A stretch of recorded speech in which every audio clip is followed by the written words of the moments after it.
রাসূলুল্লাহ সাল্লাল্লাহু আলাইহি ওয়াসাল্লাম হাদিসের মধ্যে বলেছেন, বিশাল মরুভূমির মধ্যে কোন একজন পথচারী মুসাফির রওনা দিয়েছেন। মরুভূমির মাঝখানে যাওয়ার পরে তার কাফেলার সব কিছু হারিয়ে গেল। সে ঘুমিয়ে পড়েছে। হঠাৎ করে ঘুম থেকে উঠে দেখে তার কাফেলার সবকিছু আবার হাজির হয়েছে। বান্দা কেমন খুশি হবে?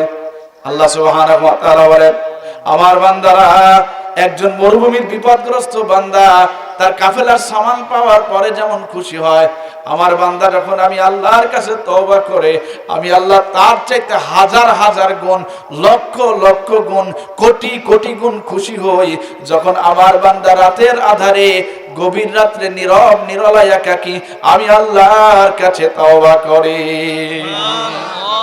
আরো জোরে বলে, তওবা করতে রাজি আছেন না? জোরে বলেন, আছেন কিনা? সম্মানিত হাজরিন, দেখবেন যেই জিনিসের প্রয়োজনীয়তা বেশি সেই জিনিসকে আল্লাহ সুবহানাহু ওয়া তাআলা বেশি अवेलेबल করে দিয়েছেন, হয় কিনা? জোরে বলেন, বাতাস আমাদের প্রয়োজন আছে কি নাই?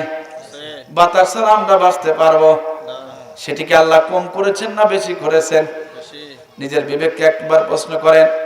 যখন মানুষ মুমূর্ষ অবস্থায় চলে যায় তাকে অক্সিজেন দিতে হয়, কত টাকা দিয়ে অক্সিজেন কিনতে হয়? কথা বলেন ঠিক কিনা?